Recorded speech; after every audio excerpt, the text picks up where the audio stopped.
Bismillahirrahmanirrahim. Assalamualaikum warahmatullahi wabarakatuh. Kaifa haluk anak-anak semuanya? Semoga dalam keadaan sehat dan dalam rahmat serta hidayah Allah Subhanahu wa taala. Amin ya rabbal alamin. Baik anak-anak Ustaz semuanya, kita lanjutkan materi pada hari ini yaitu tentang sambungan materi ya tentang hukum Newton yang berhubungan dengan gerak.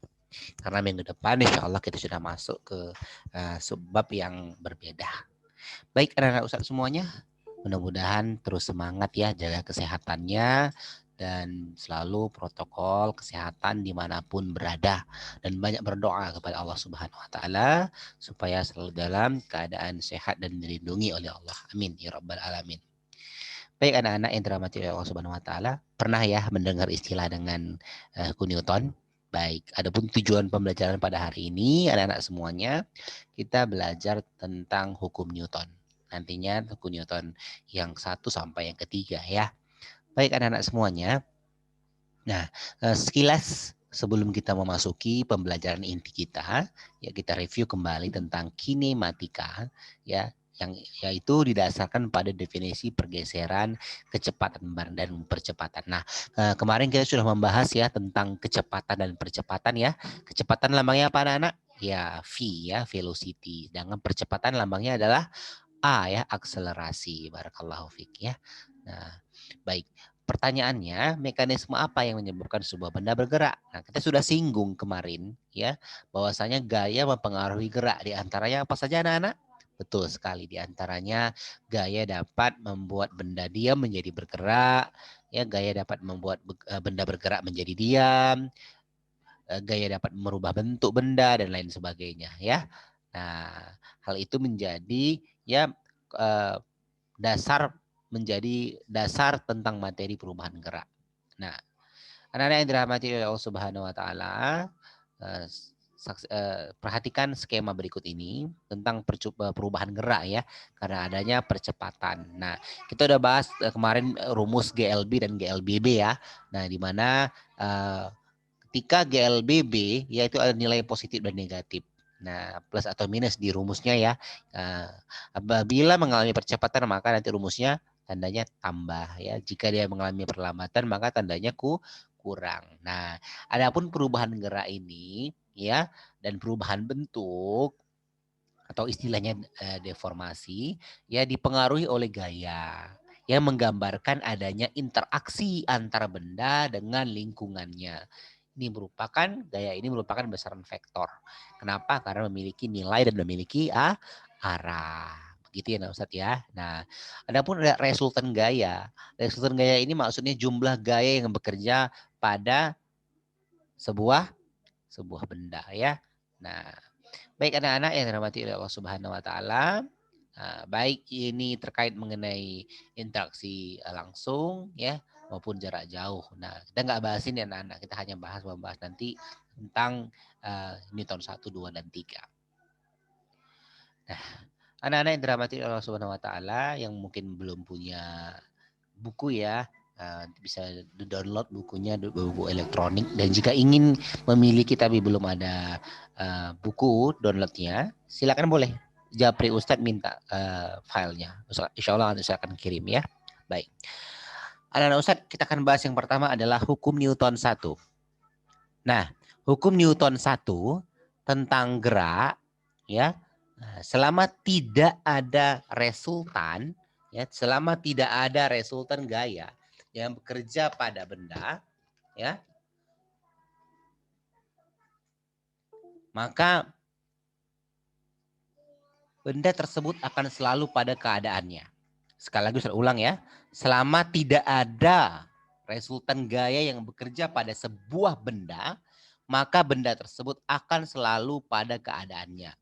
Yaitu benda yang diam akan selalu diam dan benda yang bergerak akan bergerak dengan kecepatan tetap atau kecepatan konstan.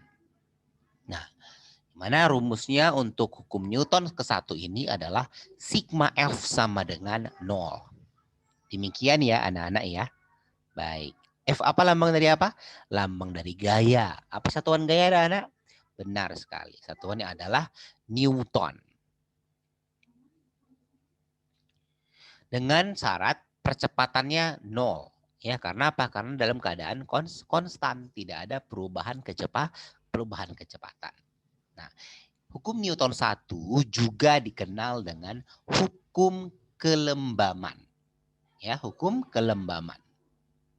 Di mana benda yang diam akan selalu diam dan benda yang bergerak akan bergerak dengan kecepatan konstan atau kecepatan tetap. Baik. Inilah disebut dengan sistem inersial ya. Nah, di sini saya tambahkan tentang masa kelembaman. Ada yang disebut dengan istilah sistem inersial jika kecepatannya konstan atau tetap. Nah, jika pengaruh dari luar tidak dapat diabaikan, nah, seberapa jauh sebuah benda mampu mempertahankan sifat kelembamannya? Ya, di mana massa itu merupakan besaran apa anak-anak? Skalar. Besaran skalar itu adalah besaran yang hanya memiliki nilai tanpa memiliki arahnya. Massa merupakan apa? Besaran pokok. Ini sudah kita bahas di kelas 7 ya. Nah, dengan satuan dalam sistem internasional yaitu kilogram atau disingkat dengan kg. Nah, anak-anak, nah ini ataupun hubungannya antara massa dan percepatan ini dengan rumus M1 per M2 sama dengan A1 per A2. Nah, dari mana didapatkan ini? Dari rumus hukum Newton. Nanti kita lihat di hukum Newton yang kedua ya. Mungkin dulu waktu di sekolah dasar pernah juga ya membahas rumus gaya ya, yaitu F sama dengan massa dikalikan dengan percepatan ya. Nah, anak-anak kita langsung memasuki hukum Newton kedua. Percepatan pada sebuah benda sebanding dengan resultan gaya yang bekerja pada benda tersebut. Nah, sehingga dapat dirumuskan ya, sigma F sama dengan M kali A. Sigma itu maksudnya jumlah gaya yang bekerja. Itu sama dengan hasil kali massa dan percepatannya. Anak-anak ya. Baik. Apakah itu sigma Fx sama dengan MA atau sigma Fy sama dengan M kali A. Dan sebagainya ya, sesuai dengan jumlah gaya yang bekerja pada sebuah peristiwa. Nah, tadi juga sudah kita bahas tentang satuan gaya yaitu Newton. Nah, 1 Newton itu sama dengan 1 kilogram kali meter sekon minus 2 atau meter per sekon kuadrat. Ya, baik. Jadi satuan gaya adalah Newton. Nah, ternyata ada juga satuan gaya yang lain yaitu Dine ya. Nah, 1 Dine itu 1 gram sentimeter sekon minus 2. Ya. Baik, itu yang sering kita dengar ya. Baik anak-anak yang dirahmati oleh Allah Subhanahu wa taala. Nah, ini juga dapat kita ingat ternyata 1 Newton itu sama dengan 10 pangkat 5 Dine ya. Baik. Langsung kita masuki hukum Newton ketiga. Jika dua benda berinteraksi, gaya yang dilakukan oleh benda pertama pada benda kedua sama dan berlawanan arah dengan gaya yang dilakukan oleh benda kedua pada benda pertama. Nah, apa adanya Ustadz ya? Ustadz lagi kurang fit, jadi suaranya mungkin agak pelan ya. Nah, jadi walaupun pelan tapi mudah-mudahan Ustadz paham ya. Baik, Masya Allah. Baik anak-anak Ustadz semuanya, terkait mengenai hukum Newton, ya. Nah, perhatikan. Di sini sering juga dikenal dengan gaya aksi reaksi. Nah, ini contoh pemakaian hukum Newton. Ya. Baik. Nah, ini M1, ini F1, ya ini M2, ini F2. Contohnya misalnya ketika peristiwa tarik tambang ya Ustadz ya. Jika ada aksi maka ada reaksi. Sering dikenal dengan aksi reaksi. Hukum Newton ketiga. Baik anak-anak, sedikit saya tambahkan ya terkait mengenai gaya gesek. Nah, contoh ya, nah sebuah benda terletak pada sebuah bidang datar. Ya, nah di situ ada gaya-gaya yang bekerja. Nah, seperti tadi, nah Ustadz, rumus hukum Newton kedua tadi, ya. Nah, itu adalah sigma F sama dengan M kali A. Sigma itu maksudnya jumlah. Mungkin ada lebih dari satu gaya. Contoh pada sebuah benda yang atau balok ya kita katakan ya, yang berada dalam keadaan diam. Nah, di situ ada gaya-gaya yang terjadi, yaitu gaya berat atau dilambangkan dengan W, bahasa Inggrisnya wake, berat ya.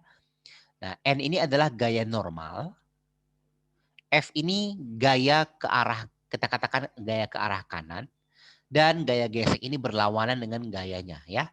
Karena ya gaya gesek itu selalu berlawanan ya dengan gaya yang dilakukan. Nah, sehingga gaya gesek itu sama dengan gaya ya lebih kecil sama dengan gaya gesek maksimum. Gimana anak paham ya? Baik. Nah, ini untuk benda yang diam.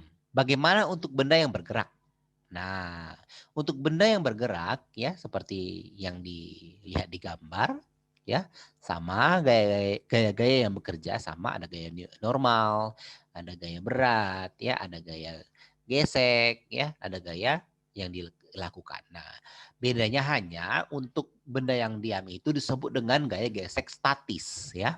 Sementara itu jika benda bergerak, maka itu gaya geseknya gaya gesek kinetis atau kinetik ya. Baik. Di mana F ya itu lebih gayanya lebih besar daripada gaya statis, gaya gesek statisnya. Jadi kalau gaya gesek itu biasa kita lambangkan dengan F kecil ya. Kalau untuk gaya yang bekerja itu F besar ya, Ustaz ya.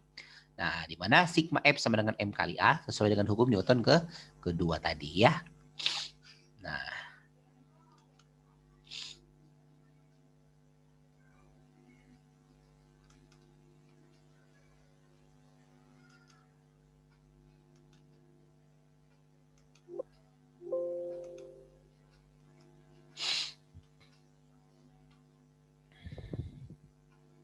baik anak-anak Ustadz, demikian materi untuk hari ini terkait mengenai hukum Newton 1 dan hukum Newton 2. Nah, terkait mengenai aplikasi apa masing-masing di dalam hukum Newton 1, 2, dan 3, insya Allah nanti Ustadz akan tampilkan kembali ya.